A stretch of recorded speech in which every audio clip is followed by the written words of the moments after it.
good evening, and thank you very much for coming to our studio. Thanks for having me. So, I will start. Like we said, you affected millions and millions of people around the world.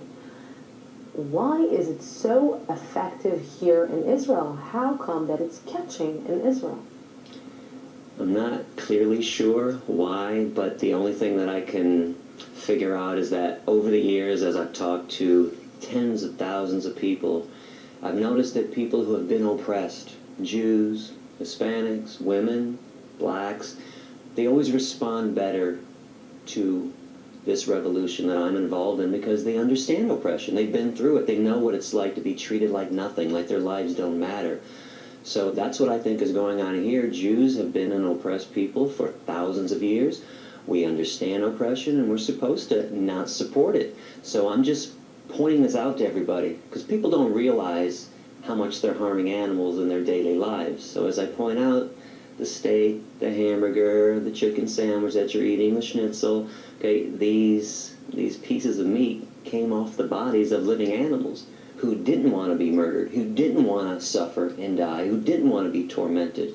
So once I point it out to people, most people, sane people, logical people, make that next step to veganism.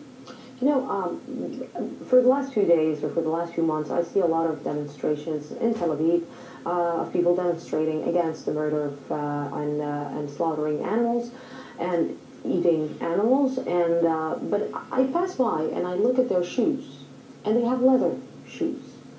And I say, okay, this is like, let's say, you have two meanings here.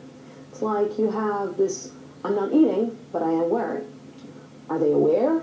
Do they know? Or it's by moral standards? No, I don't think they're wearing leather shoes. They appear to be leather shoes because you have synthetic leather that looks just like leather, like you have mock meat that looks just like real meat. I think most people falsely accuse animal rights people of having leather shoes, but they're not. And you'd be surprised. You know, you'd be surprised. New Balance, the shoe company, 50% of their shoes are vegan just by default. Even Nike, and I don't support Nike for some human rights issues, but even 50% of Nike shoes are not real leather. So a lot of people are just assuming that vegans and animal rights people are wearing leather shoes. There could be one other issue at play, though. Some people, in fact, most people weren't raised vegan, so they've gone vegan later on in life. So they might have already had leather shoes. Mm-hmm. Well, at that point, the damage has been done. What's the point of throwing them in the trash when the damage is done and you weren't aware of the atrocity that you were taking part in? So maybe people are just wearing them out. And I do advise people to do that. You can either wear out your old animal skin stuff or you can give it away. That's what I did when I went vegan. I just couldn't have animal skin on my body. It made me disgusted. It's amazing that you're saying animal skin and not leather. And well, that's what it is. See, we like to use euphemisms, which is why these atrocities take place. So we always want to say leather when it's cow skin. And we want to say, even the terms bacon. What's bacon? You mean pig flesh?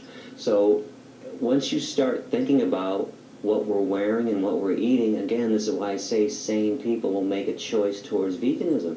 It makes no sense. Because if you, let's put it this way, I like to explain how this is the biggest Holocaust that has ever existed. And people get upset at those terms. I have to tell you that I am upset about hearing like Holocaust, comparing the Holocaust to, like every single person that heard your lectures, and to hear this Holocaust, comparing it to animals, it's a little bit, and you know what, and I'm not even Jewish, Okay. But it's hurts me. Well, let me explain how this Holocaust is actually worse. I'm offended that we compare human Holocaust to the animal Holocaust, which is the biggest Holocaust in the history of humankind.